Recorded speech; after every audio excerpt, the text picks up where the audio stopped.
Жек Лондоны зохиол Саран хөндөй 12 дугаар хэсэг. Одоо Саксонд гэр орныхан ажлыг явуулахад сэтгэл зовоох юм их болжээ. Давны үн улам нэмэгдэж, худалдан авах зориг нь мохоогоод сайхан юм ойж урлахыг нэгэнт болив. Бертийн харвсан сум шагаасан газраа мэрэгэн тусаж шигдээд өвдгөж амар заяа үзүүлэхийг байв. Саксон Бэл хоёр төр хүүхдийн амьдралыг хариуцах ёстой билээ. Тэжээж хувцлах, хүний зэрэгтэй аж төрхийн тэмцэлд бэлдэж чадах итгэл байна уу? Чадна гэх баталгаа хаана байна? Хүүхэд ахуй цагтаа яаж үйлээ үзэж явсан нь бүр төр санагдаж, эцэг их болсон хүмүүсийн туулах ёстой амьдрал одоо өөр дээр нь ирэх болжээ. Сарагийн үргэлж өглөн гонгиндгэнч аргагүй юм байна та гэж бодох болов. Ажил хайсан төмөр замын газрынхны ойр хавийнхэнч хэлмэгдэж эхэлжээ. Өглөө бүр хүнсний зүйл авдаг мухалгийн эзэд урам хугарсан харагдана. Хүн бүхэн хөмсөг зангидаастай. Ялангуяа хүүхдтэй эхчүүд. Тэд орой үчийн цагаар баашингийнхаа үүд довжон дээр тааралдаад хоорондоо ярилцахын сонсоход дуу хоолойнд доройтож инээж хөхөрх нь бараг үгүй болжээ. Сүүний мухалгаас бүтэн хагас литр сүү авдаг Мегадонахью авгаа одоо хагасыг л авах болов. Хүмүүс гэр бүлэрээ кинонд ордог байснаа болж өмөх мах олж идэх амаргүй мэт болжээ.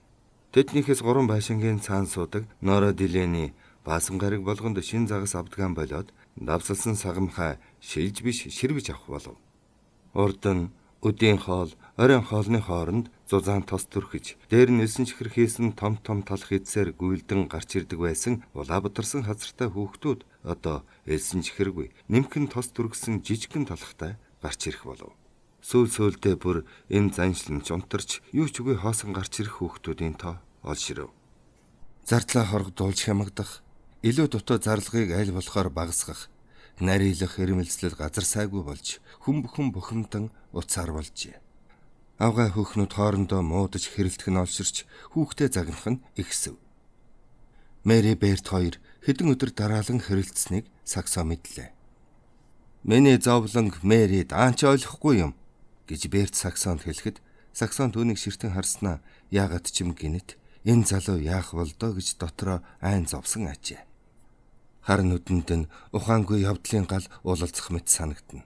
Бараан дуу нүүрнийх нь мах шуугдаж, шанааных нь яс ёрдоож, арга нь барагдан инээмсэглэх мэт уруула ялимгүй мушийн. Бүрх малгайгаа ар шил рүүгээ зоривд тавьсан байж буй бүх ил байдлын ажил ёр биш балмд танхаа харагдана. Саксон өдний хоолноос хойш хийх юмгүй цаг өнгөрөө жадан уйтгарлаж суухдаа урдын цагт өвгдээдсэн уул тал цөлийг гатлан өрн тэнгисийн тэртэйг зорьсон газраа хэрхэн хурж ирж байсан их аялыг ухаан бодолтой дүрслэнэ.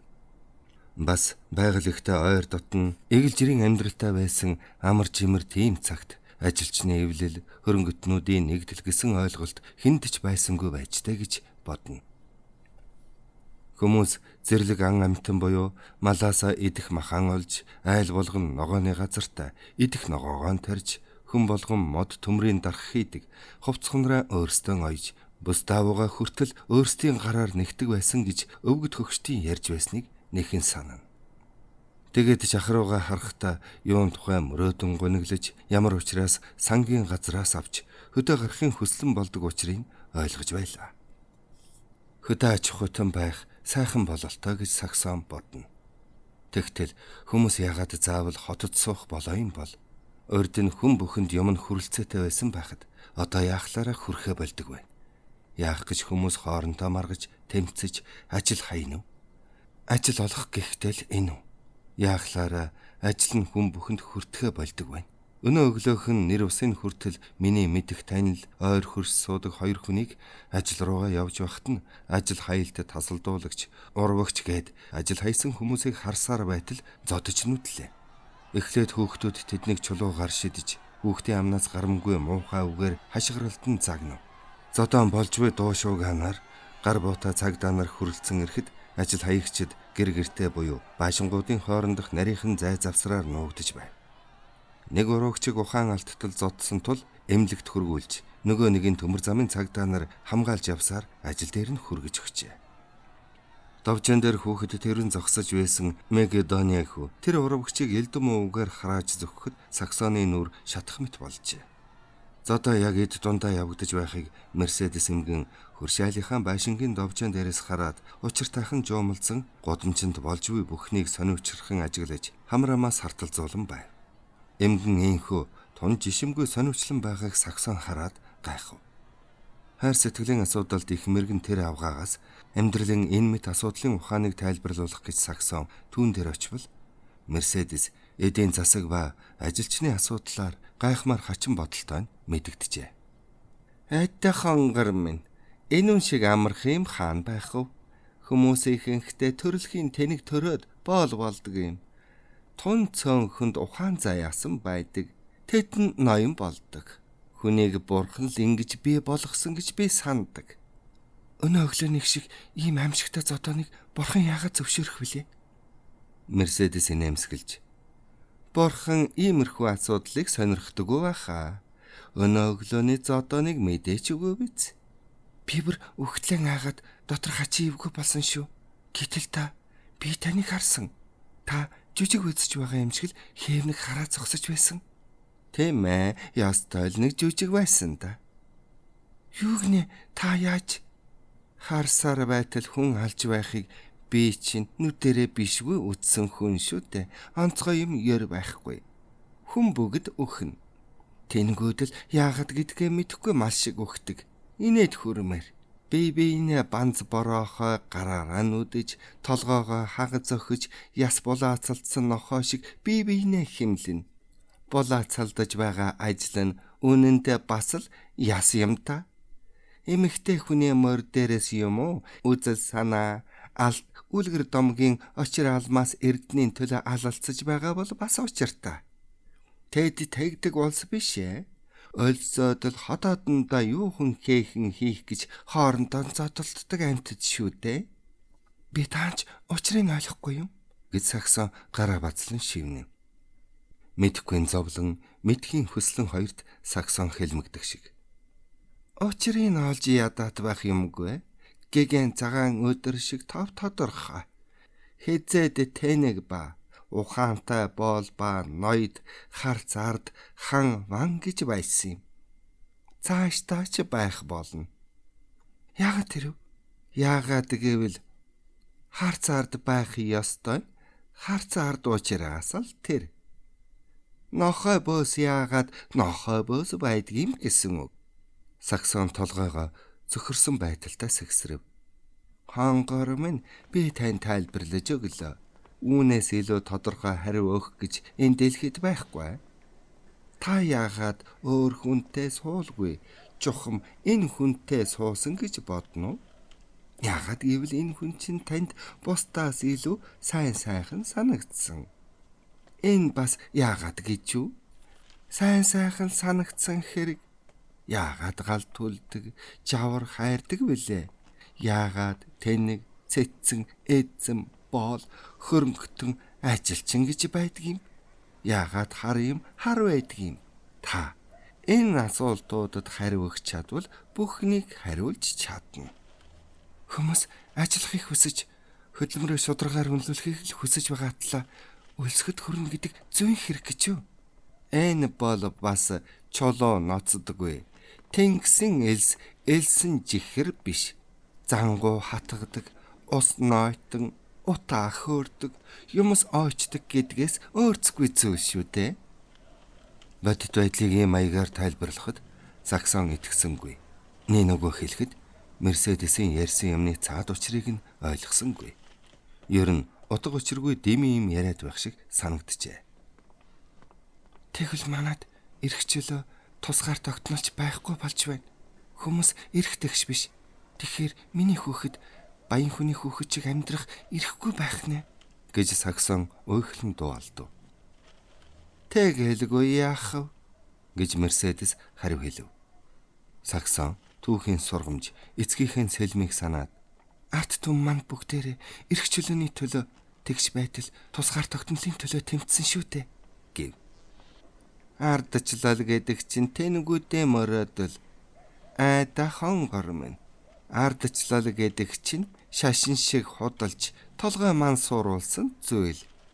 Энэ тэрэгний мал болсон ажилчдыг үүмэн самун гаргуулахгүй байлгах гэж л хэрэглэж байгаа зүйл. Тэднийг гачигдал зовлон хүнд хөчр хөдөлмөрт нухлагдан гасалж зовхот нь гачигдал хөдөлмөр хоёрыг дэвчхийг ятгаж ядууч удаж аргал идэлж гэдэс затгалан явхад баячуул ухаантнууд мөнхийн галд шатаж үхэх тийм Тэнгэрийн хаанчлал ирнэ гэсэн үлгэрээр сэтгэлийн зогоож байдаг юм. Ингэхдээ баячууд хөхинээдээ барьж ятан байдаг юм да. Энэ худал үг явцгүй болж хүмүүсийн тархинд ардчлалын тухай мөрөөдөл үүссэн цагт ухаантнууд мөрөөдлийг нь мөрөөдөл хэвээр нь байлгахыг хичээнэ. ертөнцийн хүчтэй ухаан тань л эзэмшиж байдаг юм шүү дээ. Та өөрөө ажилчин ангийн хүн шүү дээ гэж Саксон хэлэхэд эмгэн уулгаалдаж уурлан би юу ажилчин ангийн хүн гинэ. Тийм дээ. Гэхдээ би Монгол буруу хэрэгэлсэн хүн. Одоо өдлөөд зоригтой залуу хүмүүсийг эрхэндээ оруулж чадхаан байжээ. Үе тэнгийнхнээсэн урт насалж надаас өөр хүн үлдсэнгүй. Тэгээд энэ ажилчин хүмүүсийн дотор бари хийгэнстэй хамт сууж үхэх цагаа хүлээж байгаа юм л да. Би бол хонгор минь ноёдын хүрээлэн дунд төрсөн хүн.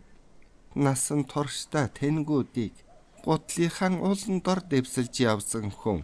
Хамгийн ховор нандин дар сууж хамаг хөрш айл аймгийнхна насаар нь тэжээсэн ч хүрэлцэх тийм их баян тарган найр наатамд оролцож явсан хүн.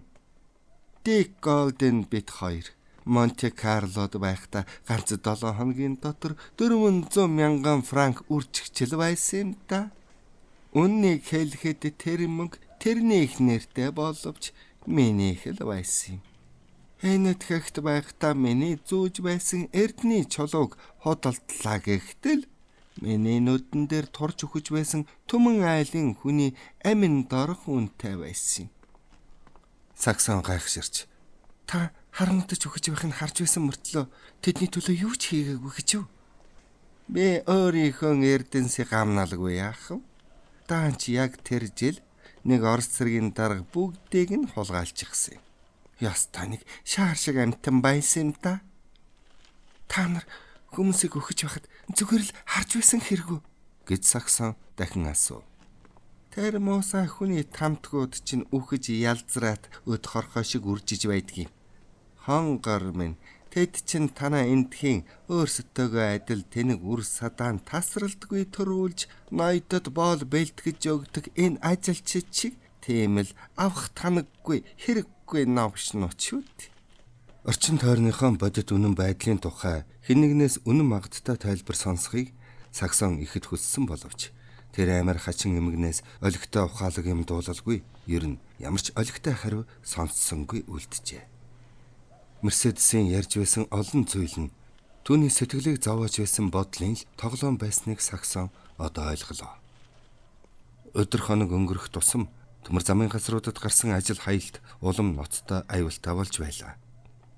Ажилчдад юу болох бол гэж бодхоос би л ойлгохон болж толгой сэгсрэнэ. Тэр Саксонд ярихдаа би ерөөсөө ойлгохгүй байна. Юм бүхэн их толгойгоо алдлаа. Харанхуй зодон хийхтэй адил болж морин тэрэгч биднийг ч гэсэн харахгүй юу? Үйлдвэрийн ажилчдыг дэмжихийн тулд ажлаа хаяхан зүйтэй гэж ярилцах боллоо. Зарим нь ажилдаа гарахгүй бүхэл 7 хоног болсон юм байна. Зарим нь халагдсан гин. Хэрэг бид ажлаа хаяхгүй бол тэр ажилчид дийлдэнэ гин. Та нар өөрсдийнхөө цалин халсан байхад ажил хаях гэж бодооч үгүй шүү дээ гэж Саксон хөмсөг зангидан хэллээ. Тийм ээ. Тэр үед бид ажил хаяхад бэлэн байгаагүй. Одоо бол биднийг бомтын ажилчны эвлэл Фрискогийн морин тэрэгч дэмчин.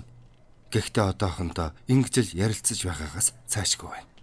Хэрэг бид нэгэн чийдэд ажил хаях юм бол хасуулсан 10% заавал эргүүлж авахыг оролдон шүү дээ.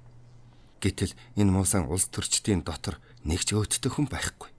Ажилчин бид л ухаан сууж гагцгүй шудраг хүмүүсийг сонгоё гэж тохиролцох юм бол болох юм гэж би Саксонд нэг удаа хэлэхэд Саксон чи Берт Том таагаар хоорондоо ам хэлээ олохгүй байхад бусад хүн хэл амаа ололцсон гэж бодож яаж болох юм бэ? Гэлээ. Би өөрөө сайн мэдэхгүй байна. Бодох тусам толгой ирэх юм. Харин шудраг сайн хүн олж тавих юм бол хамаг хэрэг бүтэх нь 2-2-ын дөрөв гэдэгтэй адил тодорхой. Шудраг хүмүүс шудраг хууль гаргана. Тэгээд шудраг хүн бүхэн өөртөө ноогдохыг л авах болно. Гэтэл Берт бүгдийг устгахыг хүсэж байна. Харин Том хүмүүсийг яваанда айжим алгуураар өөрийнх нь тамхиа нэрээд суудаг шиг мөн ийм үзэлтэй болж хөтөлбөрийг нь дэмжин саналаа өгсгөх болно гэж бодно. Гэтэл яваанда айжим алгуураар юу ч бүтэхгүй. Бид одоо л бүхнийг өөрчлөх хэрэгтэй байна. Хойш тавих ёсгүй. Бид одоохондоо юм олж долоохгүй гэж Том хэлж байхад Берт хэзээч олж долоохгүй гэж байна. Аль нь ийм өөр бодолтой байхад яах вэ? Социалистууд ч гэсэн харахгүй юу да. Дандаа маргалдаж хагаран бутарч нэг нөгөөгөө намаас хөөж байх юм. Энэ тухай бодохоор ухаан самуурч гал зүгийн байшинд орсон шиг болох юм. Ганц л юм надад тодорхой байна. Юу гэвэл бид одоо л амьдралаа сайжруулах хэрэгтэй байна. Би л яриагаа гинэт таслан саксоныг харж яаж вэ? Өвдөж байна уу? Гэд сэтгэлэн зовсон байдалтай хэлв. Саксон гараа зүрхэн дээр нь тавив. Гинэт айсан харцсан аажмаар цаана баярлсан байдлыг илтгэж уруул нь учиртайхан жуумалзан. Өмнөбөө нөхрөө харж буй боловч алсын алс холоос айсв ямар нэгэн зүйлийг жих тавин чагнах шиг болов. Тэгснээ царайн тавирч баярлах гайхыг эргцүүлэн нөхөр рүүгээ харж араасаар байлаа. Хүн надад мэдрэгдэж байна. Яасан сайхан, яасан баярламаар юм гэж шивгэнэв. Маргааш нь би л ажлаасаа хурч ирээд саксоны хэлсэн үгнээс эцэг хүн яах ёстой вэ гэж хизээнээс илүү буур суурьтай бодоход хүрчээ. Бийл миний би эрүүл чирэг болохоор хүүхдэд төрүүлэхэд нэг их зардал гарахгүй байж болно. Март Скелтоныг дуудаж болно шүү дээ. Сайн их баригч гэхэд бийл толгоос ихсэрч. Тэгж болохгүй саксон минь. Гентли докторыг дуудана. Мерфийн хүүхдийг их барьж авсан итгэж болох хүн гэсэн. Баахан өглөөч гэсэн мэдхгүй чадахгүй гэхин зовлонгүй хаширхан гинлээ гэхэд саксон. Март Скелтон Мегалодоны хүүгийн хүүхдийг их барьж авсан. Одоо их хүүхэд хоёр хичнээн эрүүл чирэг байна. Харахгүй юу гэлээ. Ямар ч л гэсэн ганц тэр авгаагаар их бариулж болохгүй. Докторт $20 төлнө. Асрагч авгийн надад асрах садан байх биш. Марта бол бүгдийг нь хийн хөсч баг орно гэхэд би л саксоныг инхрэлэн тэврээд өөрийнхөө зүтгэлээ. Жимин аан гэж байгаач Роберт сихэн хямдын бодох ёсгүй. Энийг хизээч битгий мартаарай. Чи минь хүүхдээ л сайн төрүүлэх ёстой. Чиний зүгээс ингээд л болоо. Би бол мөнгө олж чамайг асрах үүрэгтэй. Иймэрхүү тохиолдолд хашраас гим суухгүй гэдэг үнэн. Чамд осолтой юмыг $100 амлсан ч би зөвшөөрөхгүй. Чамайгаа л бодно. Мөнгө юу юм? Мөнгө бол зүгээр л цаас. Чи намайг хүүхэд дургүй байна гэж бодоогүй биз? Харин ч эсэргээрээ хүүхдийн тухай бодол хэд хоногор ч толгооноос гарахгүй байна. Ингэж байхад ажилласаа шөөгдөж магадгүй. Бодсоор байтал бүр мангорхон шиг байна. Гэхдээ хайрт минь элдэ муу юм тохиолдох юм бол хамгийн түрүүнд би чамайгаа л гин. Одоо чи надад ямар хэрэгтэй хүн болохоо ойлгож байгаа биз дээ. Урд нь би хүмүүсийг гэрвэл болоход зөвхөн айлын голомт бий болох л төдий юм гэж бодож явж. Тэгсгээд биеэсэн уйдаж хамт байхаас цаашгүй болдог. Зарим улс үнэхэр тийм л байдаг. Харин бит хоёр тийм биш. Би чамдаа өдөр хоног өнгөрөх тусам улам хайртай болж байна. Жишээ нь би чамдаа 5 минутын өмнө ярьж байснаас улам илүү хайртай байна. Асрагч авгаа авах хэрэг байхгүй. Гентли доктор өдөр бүрийн гэр орон янзлах чамааг асрах ажлыг Мэри хийн. Нэг үгээр хэлэхэд Мэриг ийм байдалтай байхад чи яах вэ? Тийм ээ, тэр бүхнийг хийх болно. Хэдэн 7 хоног өнгөрөхөд саксоны хөхөнд зүү орж их хүний бахархах сэтгэл нь улам их болж байв. Өөрөө эрүүл чирэг хүн болохоор хүүхэд тэхтээ ямар ч зовлонгүй харин ч дотроо үнэн голоосоо баярлах сэтгэл төрж хөнгөн шингэн явх ажээ. Хаяа төр зур сэтгэлийг нь түгшээх зүйл гаравч тэр нь баярлах сэтгэлийн улам хүчтэй болгож байлаа. Хинч учрыг олоход бэрх ялангуяа саксонд бүр ойлгохдохгүй нэгэн явдал буюу Ажилчдын байдал улам адармаатай болж буй явдал түүний сэтгэлийг зовоосоор байна. Машин техникийн ачаар урдын цагийг бодвол хавьгүй их бараа тавар үйлдвэрлэдэг боллоо л гэх юм. Гэтэл одоо үед машин улам олон болсон байхад бид яагаад урдынхаас илүү юмтай байж болтгүй билээ гэж Саксон ахаасаа асуухад чиний асуулт тун зөв. Ингэж бодоод байвал чимэд социалист үзэлтэй болно гэв. Харин Саксон юмыг бодит байдлаар үздэг хүн билээ. Том, та социалист болоод удаж байгаа юу? 7-8 жил. Тэгэхэд тус болсон уу? Цаг нь болохоор тус болно доо. Таач тусыг үзэж амжихгүй өгөх байхаа. Том санаа алдаж. Чиний хэлдэг үнэн байж мэднэ. Юм бүхэн даанч явар муутай л байх юм. Том дахиад л санаа алдав. Нүүрнийх нь хүлцэнгүй ядарч алжаасан байдал, бөхтөр нуруу, мойнысын хороонуудыг харахаас түүний үзэл санаа даанч арчаагүй мөкснийг нь нотлох шиг байхыг Саксон гонигтая ажив. Гайтай санамсаргүй юм голдуу, ялимгүй юмнаас үүсдэг жамбий. Пайн годомжинд том жижиг хүүхдэд тоглож байхыг Саксон цонхныхаа дэргэд суугаад харах зур мөдгөн мэдлэх ёстой өөрийнхөө хүүхдийн тухай бодож байв. Нард өн яртан ээж тэнгисийн зүгээс хэвлцэх салхинд хужирлаг үнэр үл ялэг мэдэгдэнэ.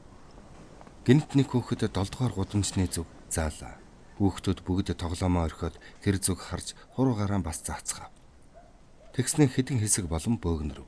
10-аас 12 насны овоо торним жаалууд тусдаа нэг бүлэг болж томхон огт нь их л айж цоцсон байдалтайгаар нялх дүү нараа авч өргөв. Хүүхдүүд жухам юунаас тийхүү гэлмэн цоцсныг Саксон хараахан олж хараагүй боловч том жаалууд нь хурдлан гүйлдэж цовг дээрээс чулуу түүж аваад байшингуудын хооронд нуугдаж буйг хараад сая л үнсэн шалтгааныг гадарлав. Балчир хүүхдүүд том чулаан дуурай. Огтон жижиг дүү нараа гэр-гэрийн зүг авч яван энд тэндгүй хаалган ажигнуулан муусан байшингуудынхаа довжоон дээр шуугилдан гүйлдэн гарч харагдана. Үүд хаалга дуу чимээтэй наргагүй хаагдахад гадаа эл хөл боллоо. Харин айж төгссөн царайтай авгай хөөхнүүд цонхоо хагас онгойлгон ийш тийш харна. Төв годомчнаас хөдлөх галтрэгний уйхлан хөдлөх чимээ Саксонд сонсогдов. Дараа нь 7 дугаар гудамжны зүүн зүгт олон эрчүүлийн хашгиралдах чимээ гарлаа. Хараахан юу ч харагдахгүй байсан боловч тэр гарсан дуу чимээг сонсоод Мерседес авгаан тэд чинь яс булаалдах нохой шиг бие биенээ химэлдгийн булаацалдаж байгаа ажил нь ясал гэсэн үг шүү дээ гэж хэлсэн үг өөрийн ирэхгүй санагджээ.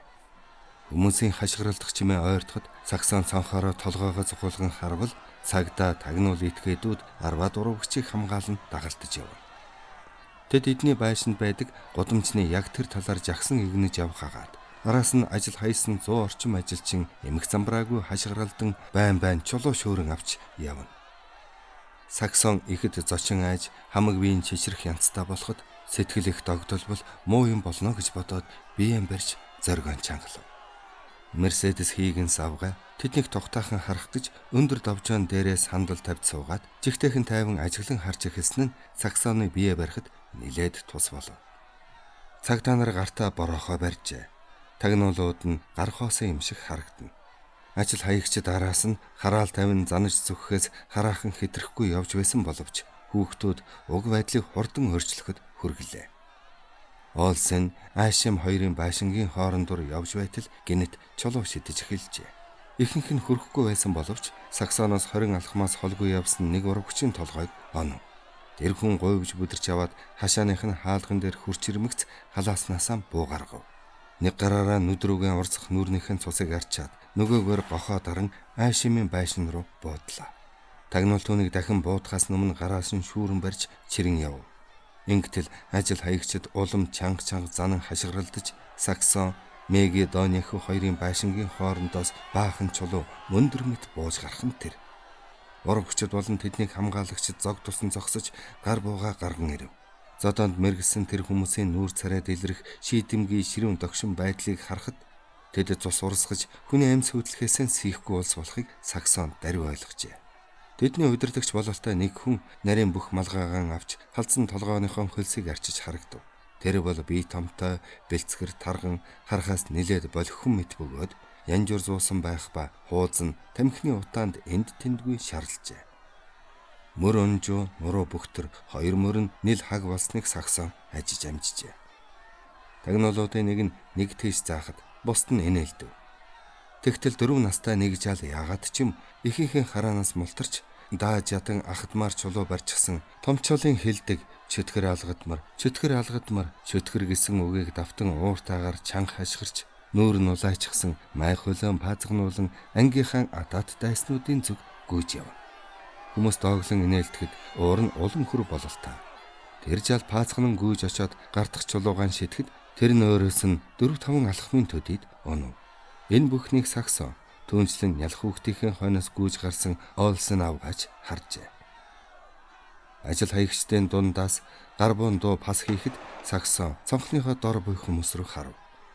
Нэг нь унтсан зүүн гарынхаа салаа булчин хараад жигтэйхэн хараал тавьж байв. Гарынхан цус хурууныхын салаагаар туслах харагдана.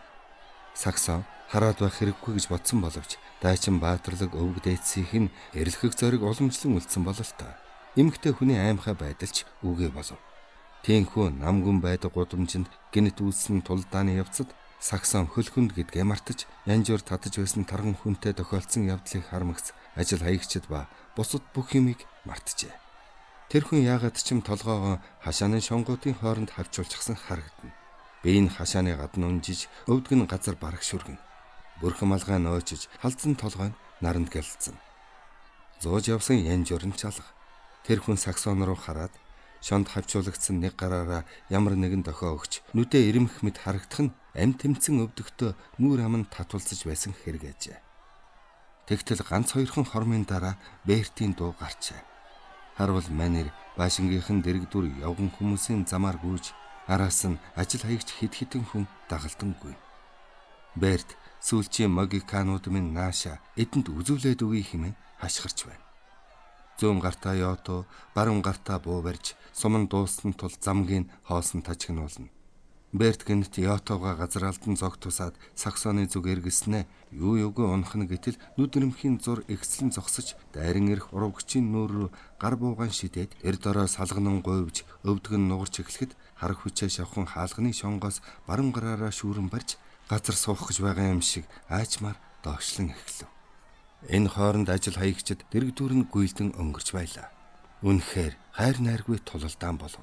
Урвагчид тэднийг хамгаалагч цагдаа тагнуулууд амтнд төөгцөн гөрөөс шиг саксоны хашаанд нуруугаанаа үзэлцэх боловч 100 хүний довтолгооныг дийлэхгүй байлаа.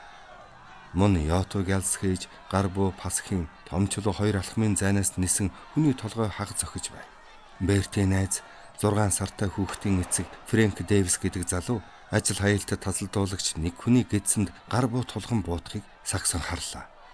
Хүмүүс хоолойгоо сөйтгөл хашгиралдан занаж хараал тавих яолох чимээ тасрахгүй байв. Мерседесийн хэлдэг үнэн байв. Тэд хүнээ нэгэнт байжээ.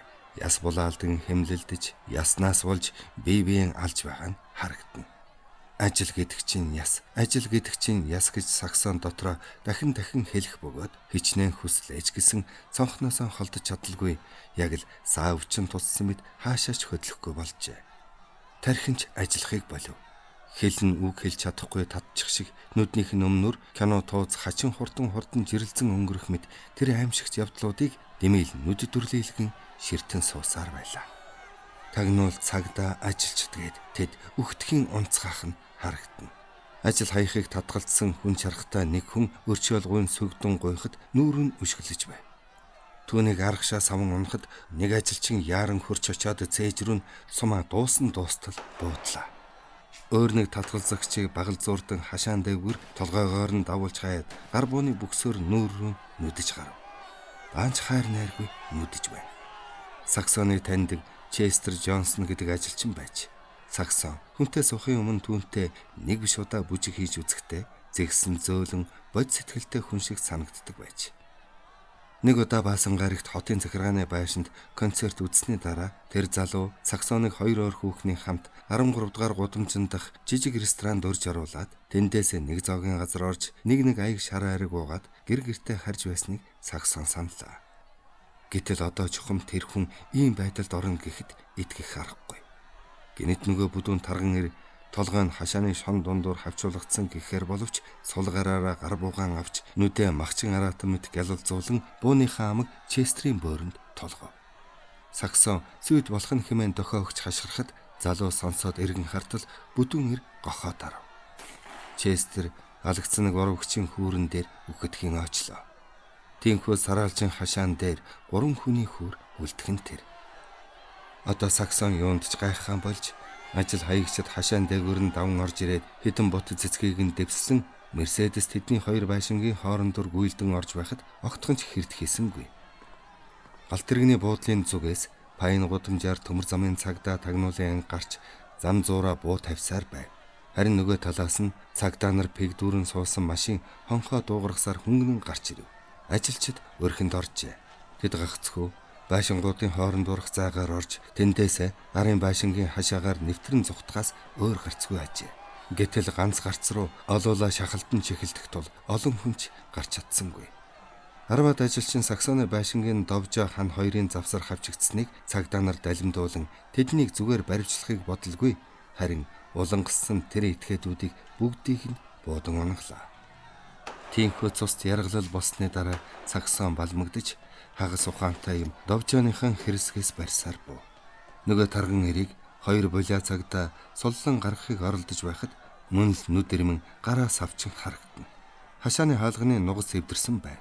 Саксон жухам хидээд хэрхэн ийм болгосныг ажаагүй дээ ихэд гайхав. Бертийн нүд анаастай уруул ам нь нэл цус болж хоолой нь хэржигнэн нэг юм хэлэх гээд байгаа бололтой. Саксон түүний шархацсан хацрын цусыг арчиж байхад Берт нүдэнэ. Үзэн ядах өнөө харцсан хിവэр. Тэр Саксоныг танихгүй байв. Уруула арай ядан хөдөлгөн сүүлчийн могикан гэж шивгэнэв. Тэгснээ яолж дахин нүдэнлээ. Одоохондоо амьд байгааг Саксон мэдэв. Бертийн цэжигтэйхэн оволцож хоолой нь түрүүчийн адил хэржгэнсээр байв. Саксоны хажууд Мерседес авгаа хүрчирэн нүд нь гялалзсан атрата хацар нь улаа бутран зогсно. Та энэ хүнийг манайд оруулахад туслахгүй юу? Гэхэд Мерседес толгойд өгснө. Тэнд байсан нэг цагдаагаас тулсамж гуйхад цагдаа Бертийг ялмхын харснаа. Аратан мэтэр уурлан заналт нүдэ эргэлдүүлэн "Чэтгэр алгадмар бид өөрсдөө яая гэж байна" гэлээ. "Хоёулаа дөнгөхөө. Бэтгээ тэгэж тэнэгэл" гэд Мерседес олсон авгааг хуруугараа дуудав. Тэгснээ Саксон "Жижиг хэн эх минь та гэртээ бошуухан ор. Энд байх хэрэггүй. Бид хоёр оруулчих нь. Олсон авгаа хэрж явна. Бас Мегедониахыг дуудъя" гэлээ. Урд нь биел хоосон байлгахгүй гэж тавилах хэрэгслэлтэй болгосон галдгооны цаад хөрөөрөө Саксон тэднийг дагуулan явж үүдээ нээхэд шалных нь хэвс хамгийн түрүүнд нүдэнд өртөв. Тэр өрөөг тогтчуулахад Берт тусалж байсныг Саксон саналаа. Бертиг орон дээр хэвтүүлэхэд тэр орыг нэг сайн өдөр оруулж тавихад Берт бас тусалж байсныг Саксон мөн саналаа. Тэгтэл Саксоны бие эвгүүцэхэд Мерседес өөдөөс нь сэтгэл баахан зовсон яахав гэсэн янзтай харж байв. Төдөлгүй зовёртой санагдан гагцхөө их хүний амсдаг онцгой тэсх аргагүй мэт өвдөлт эхэлжээ. Тэд Саксоныг унцлагныхын өрөөнд бараг өргөж оруулав. Мерседес Олсын Мегедонихүү 3 тойрон зогсжээ. Жаал Эмилийг удамснаас зайлуулж чадсан уу гэж Олсын авгаагаас асуухыг Саксон хөсөх боловч түүнийг Мерседес Берт 2 дээр очгээд явуулчихв. Гадаа өөд тогшоход Мегедонихүү хэн болохыг мэдхээр явлаа. Гадаа хүмүүс чанга ярилцах, харааж зөвхөн хашгирах, зандран туш ах дуугарч бас эмнэлгийн болон цагдаагийн машины дохионы дуу гин тасх юм. Дараа нь Марта Скелтон авгаа бас Гетли докторч ирлээ. Баазалж өвдгөн түр намтахад нэмгэн ханны цаанаас Мэрийн цөхрөн хашгирах дуу гарч дараа нь би юуч болсон угаалгын газар буцаж очихгүй хизээч очихгүй гэж байн хэлж байх нь сонстно. 12 дугаар хэсэг төгсөв.